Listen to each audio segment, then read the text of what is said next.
Incredible, the president of Namibia honored Ibrahim Traoré and captured the hearts of the world. The Namibian sun cast its golden rays over Windhoek, the capital, as history prepared to take a decisive turn. The streets, usually alive with bustling movement, pulsed with an extraordinary energy that day. At the modern International Conference Center, with its sleek lines reflecting contemporary African architecture, a monumental event was unfolding. Ibrahim Traoré, the young president of Burkina Faso, stepped out of his official vehicle. His impeccably tailored military uniform sharply contrasted with the civilian attire of the other dignitaries. His face, marked by the weight of youthful leadership, carried a rare and solemn expression. Journalists quickly noted the measured way he moved, less confident than usual, but deeply intentional. Inside, the atmosphere was electric. Delegations from across Africa filled the Grand Conference Hall, their hushed conversations creating a steady hum of anticipation. Television cameras, strategically positioned, captured every moment for a live broadcast reaching over 30 countries across the continent. "This is the first time these two leaders meet face to face," whispered a Namibian national TV commentator, barely able to contain his excitement. Two visions of Africa. Two generations. Two approaches to leadership, about to converge. Seasoned diplomats exchanged knowing glances in the corridors, aware of the gravity of the moment. A young journalist from Ghana, notebook in hand, scribbled furiously. "The atmosphere is different today," she noted. "This isn't just a diplomatic meeting." Special guests from Africa's youth movements had been seated in the front rows. Among them, Amara Diallo, a 24-year-old Senegalese activist, kept her eyes locked on the main entrance. "If those two truly listen to each other," she whispered to her neighbor, "we might witness something historic." Ibrahim Traoré took his seat in the third row, surrounded by his advisors. His choice not to sit in the front protocol row did not go unnoticed. An AFP photographer captured the exact moment he focused his gaze on the still empty stage. The minutes passed, tension mounting. Whispers flew across the room. Would she address foreign interference? How would he respond to a woman president? No one dared to answer. The room was packed when the lights dimmed slightly. A respectful silence settled. All cameras turned toward the side entrance to the stage. The moment had come. Netimba Nandine du Toit stepped into view, wearing a vivid traditional Namibian dress, its colors reflecting both a deep respect for heritage and a bold openness to the future.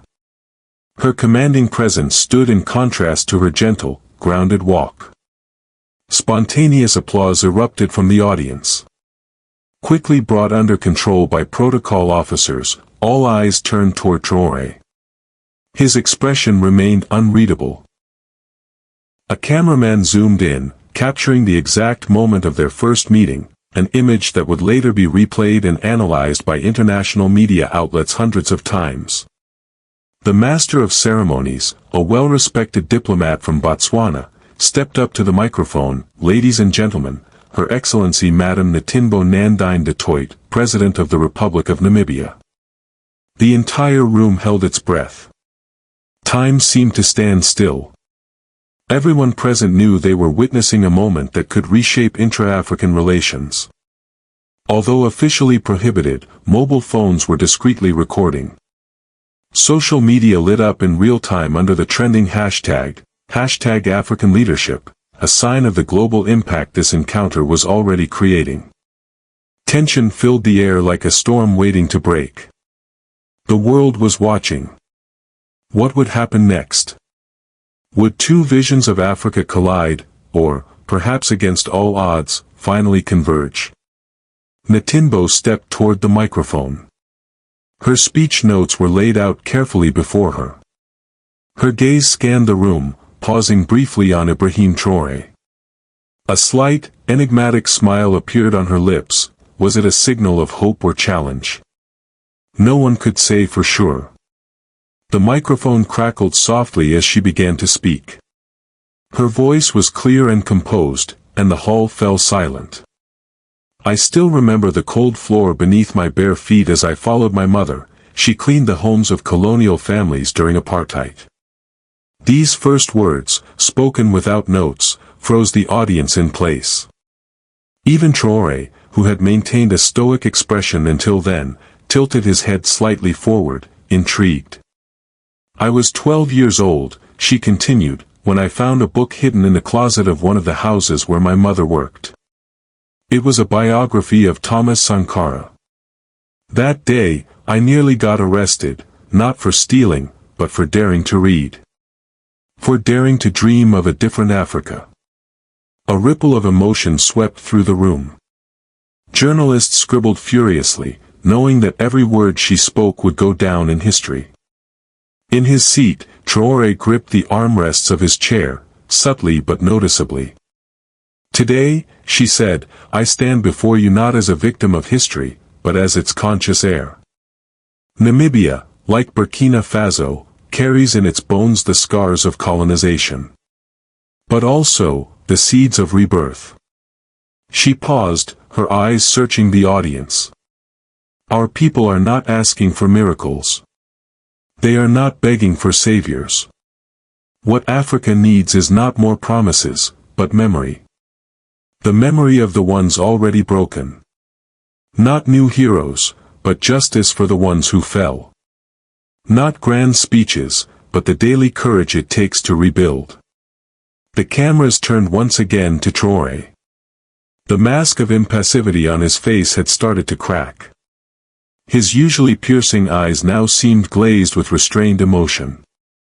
We had Sankara, Ntimbo continued, her voice gaining power. We had Lumumba. Nkrumah. Cabral. Each of them showed us a piece of what Africa could become. And we lost them, not because they were weak, but because we failed to protect them. Failed to honor their vision beyond words.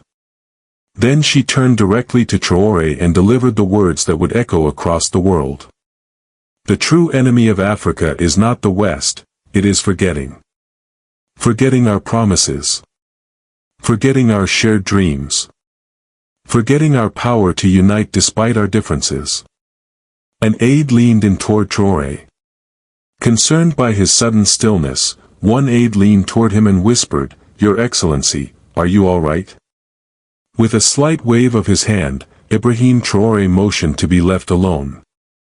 When I hear people say that Africa needs new revolutions, Ntimbo continued, I answer, our greatest revolution will be to remember. To remember that our differences are our strength.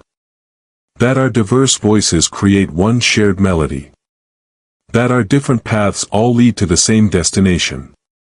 The audience hung on her every word.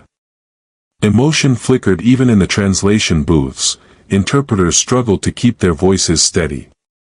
Photographers, usually clicking away, had fallen still, captivated by the depth of the moment.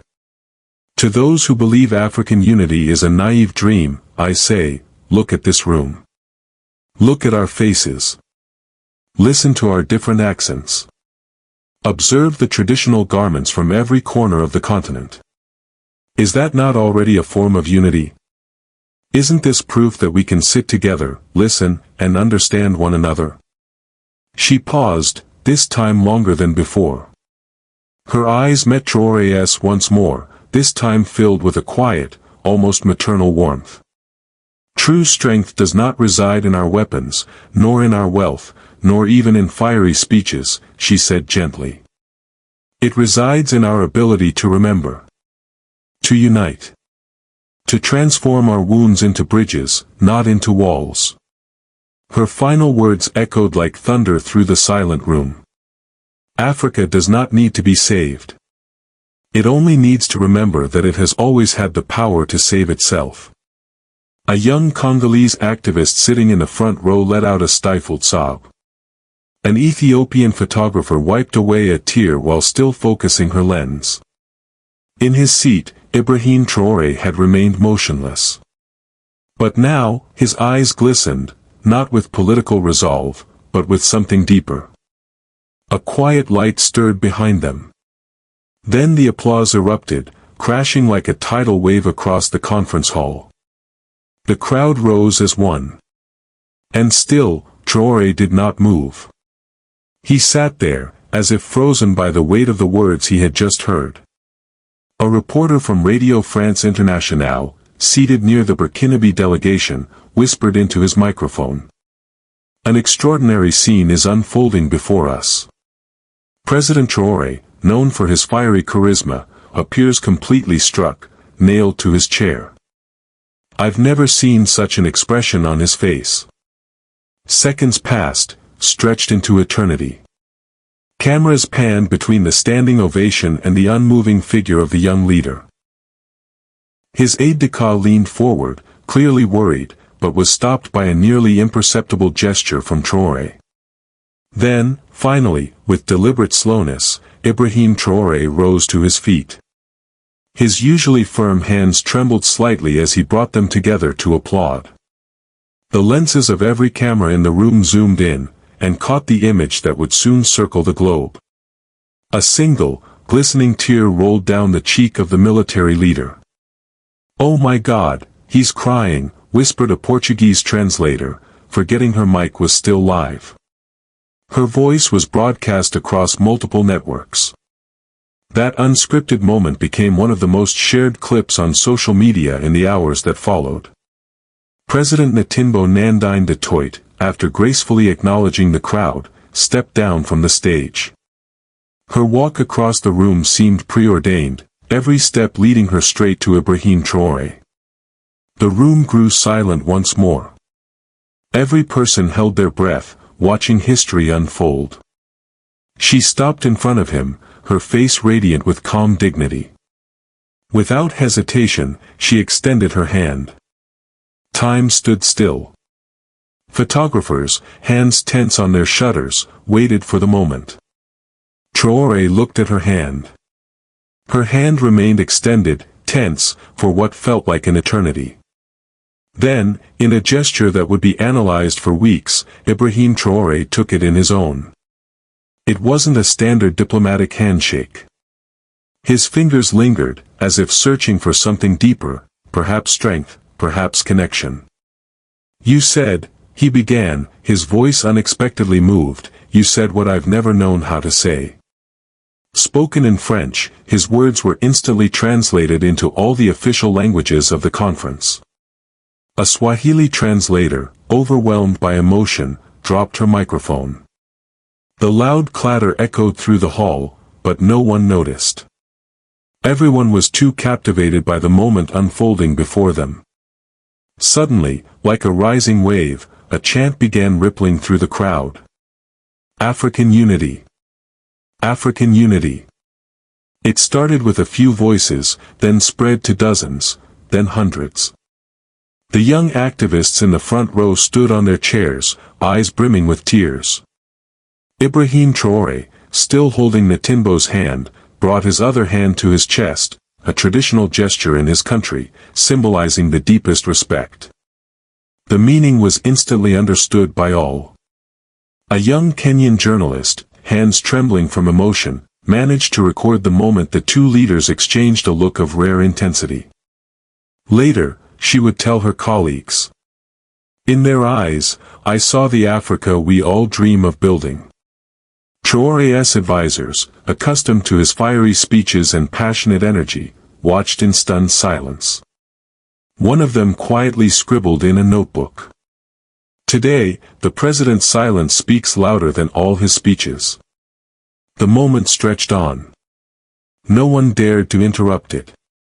The cameras kept rolling, capturing every subtle detail of this improbable meeting. The president, a symbol of wisdom and reconciliation, and the young military leader, the face of Africa's new generation, united in a moment of mutual understanding that transcended all divides. At last, Traoré gave a small nod, a barely perceptible gesture that nonetheless carried the weight of immense gratitude. The applause resumed. But it was different now. Deeper. More sincere. No longer mere protocol, this was pure emotion speaking. In the corridors, seasoned diplomats exchanged knowing glances. One of them, a 30-year veteran of international service, leaned over to a colleague and whispered, "We just witnessed the birth of a new era for Africa."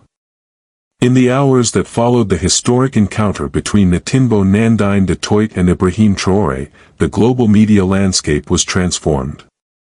Social media exploded in a tidal wave of emotion and commentary.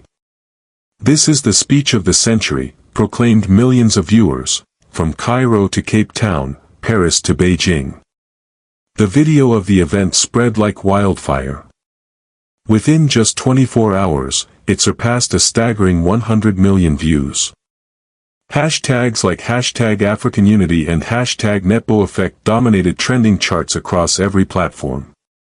In Accra, the president of Ghana posted a heartfelt message. "This moment will remain etched in our memory as the day Africa found its voice again." The president of Mozambique followed with an emotional statement on African unity. His Congolese counterpart shared the video with the caption, "This is the Africa our ancestors dreamed of." In the streets of Dakar, Nairobi, and Johannesburg, artists began spontaneously painting murals, immortalizing the handshake that had moved a continent. In Kinshasa, a group of young rappers stayed up all night and composed a song titled, "The Day Africa Fell Silent to Finally Hear Itself." Within hours, the track went viral, echoing across the continent like a national anthem of awakening. One especially touching scene was captured in Ouagadougou. A 7-year-old girl, standing before a local TV camera, declared with disarming conviction, "When I grow up, I want to be like Auntie Nedim. She speaks with her heart, not with anger." That clip, shared millions of times, became a symbol of renewed hope for the entire continent. At the United Nations, the impact was just as profound. A British diplomat admitted to colleagues, "This speech has completely reshaped how we view African diplomacy. We need to rethink our entire approach."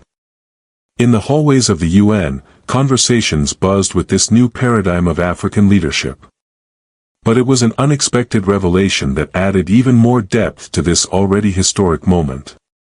An anonymous letter began circulating among historians and journalists. It revealed that parts of Netimbo's speech were drawn from an unpublished letter written by Thomas Sankara just days before his assassination. Experts in African contemporary history quickly confirmed the connection. A 75-year-old veteran of the Burkinabe Revolution broke his long silence to explain how, years earlier, he had shared those words with the Namibian president during a quiet meeting in Lusaka. This revelation added a new layer of meaning to Ibrahim Traoré's silence. Unknowingly, he had been moved by the final thoughts of his political hero, delivered through the voice of a woman who had protected their essence with unwavering care. On his official account, usually reserved for bold and sometimes controversial declarations, Traoré posted his first message since the event. "Words fail me. Only respect remains." The rare restraint in his statement only amplified the emotional impact of what had occurred. International media, long accustomed to framing Africa through the lens of crisis and conflict, found themselves disoriented. An editorialist at the New York Times wrote, "We may have witnessed the moment Africa stopped being a headline and became a force of history." Across African universities, departments of contemporary history organized emergency seminars to analyze the significance of the event. At Makerere University in Uganda, a 500-seat auditorium proved too small to accommodate the flood of students eager to attend a lecture on this new model of African leadership. Political analysts began to note a subtle but powerful shift in the global discourse surrounding Africa. The continent was no longer being portrayed as a problem to be solved, but as a source of inspiration and hope. A BBC commentator summed it up perfectly. "Africa is showing us that there is an alternative to politics as usual. I'm sorry, sir, but you can't enter this hall without a direct invitation from the organizing committee." The security officer, a tall white man in a crisp uniform, stood firmly in front of the main entrance of the Kigali International Conference Center. His eyes narrowed as he spoke to the young black man standing calmly before him, dressed in a well-worn military jacket and dusty boots. "And just so we're clear," the guard added in a lower, more threatening voice, "if you insist on pushing your way into a high-level diplomatic event like this, we'll have to escalate matters to legal authorities." A few nearby attendees paused and turned their heads. Some reached discreetly for their phones, sensing tension. They didn't know, none of them realized, that the man being denied entry was none other than Ibrahim Traoré, president of Burkina Faso. A rising force in African politics. The man co-leading a visionary initiative aimed at reshaping the destiny of the continent. He didn't arrive with fanfare. No sirens. No armored convoy. Just humility and purpose. A South African journalist watching from the corner instinctively turned on his camera. He knew what he was seeing wasn't just a misunderstanding, it was a moment that could symbolize the very barriers Africa was trying to overcome. But Traoré remained calm. He offered no resistance, no fiery retort. Instead, he raised his phone and sent a message. Within seconds, a new image flashed across the massive screen inside the main hall. Welcoming President Ibrahim Traoré, co-architect of the Memory and Future Initiative. Gasps rippled through the crowd. Whispers turned into stunned silence. The security guard stepped aside, red-faced and stammering apologies. Traoré gave a gentle nod and walked inside, not with anger, but with dignity. That single moment, born of ignorance and prejudice, would spark a wave of transformation. Within days, the continent's artists responded. In Kigali, an impromptu exhibition showcased dozens of works inspired by the encounter between Ibrahim Traoré and Namibian President Netumbo Nandi-Ndaitwah. One sculpture, in particular, captivated visitors: two intertwined hands, one military, one civilian, shaped into the outline of Africa itself. The meeting had set off something no one predicted. President Nandi launched a bold continental initiative titled Memory and Future, personally inviting Ibrahim Traoré to co-lead it. This unexpected collaboration between a wise, elder stateswoman and a revolutionary young soldier birthed an unprecedented pact of African cooperation, one focused not on aid, but on self-determination. Centered on education, culture, and economic independence, the project aimed to build bridges across regions, languages, and colonial legacies. New African Money, a decentralized development fund driven by Pan-African contributions, was born out of this effort, symbolizing not just financial power, but sovereignty. African universities began integrating new coursework on modern African history, featuring leaders like Thomas Sankara, Patrice Lumumba, and Kwame Nkrumah. A striking innovation came with the inclusion of their descendants. In a landmark series of lectures, the grandson of Nkrumah spoke alongside Lumumba's nephew, tracing the roots of African. Ndine together visited the gravesite of Hosea Kitako, hero of Namibian resistance. Images of the young military leader standing in silent respect beside the president at that sacred place embodied the profound alliance between tradition and modernity. Excitement reached new heights with the announcement of a documentary titled When Africa Listened to Itself. The film would be narrated entirely by young Africans aged 12 to 25, each telling the story of the historic meeting in their own mother tongue. In classrooms across the continent, something began to shift. History lessons started including a new chapter, the day Traoré and Nandi met, not just as leaders, but as symbols of a united, self-reliant Africa. In Bamako, a teacher reported that her students now role-played the historic meeting during recess. And at an international conference in Addis Ababa, Traoré stunned delegates when he said, "Nandi taught me that true strength isn't in the volume of our voice, but in the depth of our message." This quiet confession, from a leader known for fiery speeches, marked a turning point in his philosophy. Skeptical at first, international media outlets were forced to acknowledge the moment's gravity. The Guardian wrote, "The African century began not with a roar, but with a pause." The Economist dedicated its cover to what it called Africa's silent revolution. Among young African women, the impact was especially deep. In the streets of Dakar, Nairobi, and Johannesburg, girls painted murals of President Nandine and Ibrahim Traoré side by side, leaders who had dared to speak not just for their nations, but for a new African future. And so, a misunderstanding at a security gate gave rise to a movement, African unity. African self-reliance. New African money, but most of all, the memory of who we are, and the future of who we can become. The response was overwhelming. Netimbo's office was flooded with handwritten letters from girls across the continent. One letter from an Ethiopian schoolgirl stood out. It read, "I used to think politics was only for angry men. Now I know that a woman can change history with words of peace." From this spark, a fire of civic action swept through Africa. In Dakar, a group of young entrepreneurs launched a digital platform connecting schools across the continent, allowing students to exchange cultural stories, languages, and dreams. In Goma, a women's association created a mentorship program inspired by Netimbo's leadership model, focusing on compassion, wisdom, and inclusion. Even diplomacy began to shift. Negotiations between African nations started taking on a different tone, one shaped less by dominance, more by listening, trust, and unity. A Kenyan diplomat noted, "Now, before every tense meeting, someone always reminds us, remember the Netimbo Traore moment." The final scene of the documentary, When Africa Listened to Itself, left audiences around the world speechless. Ibrahim Traoré and Netimbo Nandine were shown walking side by side through the lush gardens of the Namibian presidential palace.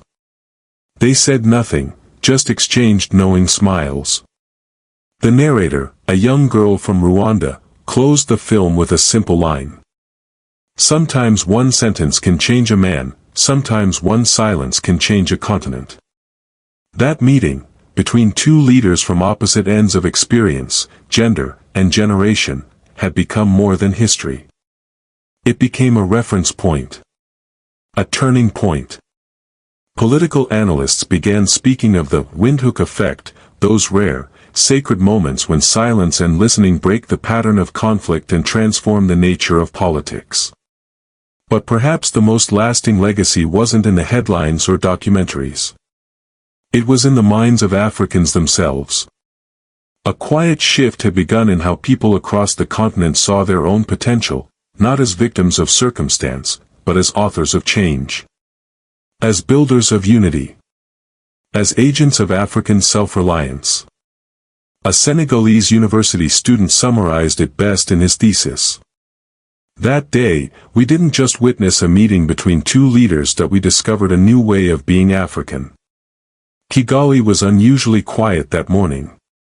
The wide boulevards of the city shimmered under the soft morning sun, and outside the International Conference Center, a small crowd gathered, some in suits, some in traditional African dress, and a few in the unmistakable sharpness of diplomatic uniforms.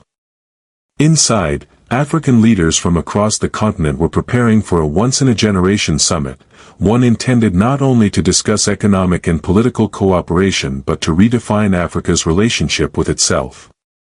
The air buzzed with expectation. There were whispers of a new initiative, co-led by the rising star of West African leadership, a man many still spoke of in skeptical tones, Ibrahim Traoré, president of Burkina Faso. But outside, at the security checkpoint, a scene was unfolding, one that no camera was supposed to capture.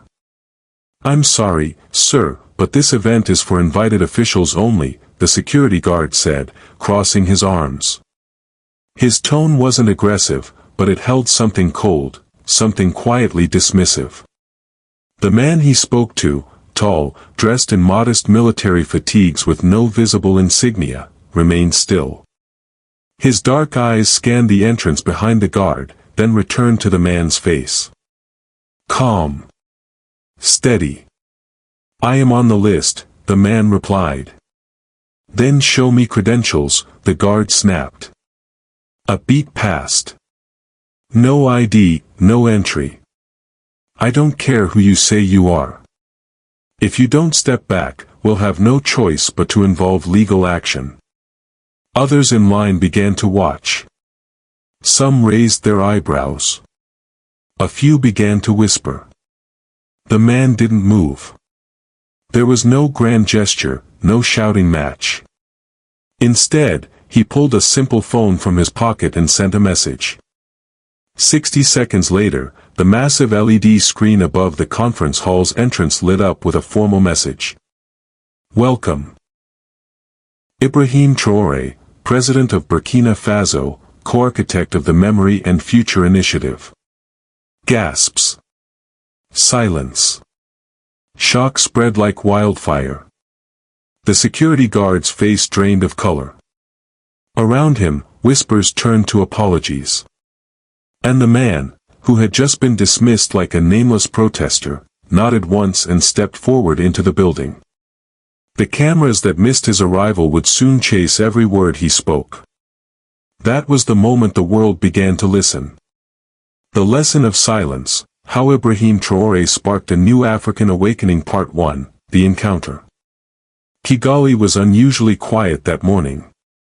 The wide boulevards of the city shimmered under the soft morning sun, and outside the International Conference Center, a small crowd gathered, some in suits, some in traditional African dress, and a few in the unmistakable sharpness of diplomatic uniforms. Inside, African leaders from across the continent were preparing for a once-in-a-generation summit, one intended not only to discuss economic and political cooperation but to redefine Africa's relationship with itself. The air buzzed with expectation. There were whispers of a new initiative, co-led by the rising star of West African leadership, a man many still spoke of in skeptical tones, Ibrahim Traoré, President of Burkina Faso. But outside, at the security checkpoint, a scene was unfolding, one that no camera was supposed to capture. I'm sorry, sir, but this event is for invited officials only, the security guard said, crossing his arms. His tone wasn't aggressive, but it held something cold, something quietly dismissive. The man he spoke to, tall, dressed in modest military fatigues with no visible insignia, remained still. His dark eyes scanned the entrance behind the guard, then returned to the man's face. Calm. Steady. I am on the list, the man replied. Then show me credentials, the guard snapped. A beat passed. No ID, no entry. I don't care who you say you are. If you don't step back, we'll have no choice but to involve legal action. Others in line began to watch. Some raised their eyebrows. A few began to whisper. The man didn't move. There was no grand gesture, no shouting match. Instead, he pulled a simple phone from his pocket and sent a message. 60 seconds later, the massive LED screen above the conference hall's entrance lit up with a formal message. Welcome, Ibrahim Traoré, President of Burkina Faso, co-architect of the Memory and Future Initiative. Gasps. Silence. Shock spread like wildfire. The security guard's face drained of color. Around him, whispers turned to apologies. And the man, who had just been dismissed like a nameless protester, nodded once and stepped forward into the building. The cameras that missed his arrival would soon chase every word he spoke. That was the moment the world began to listen.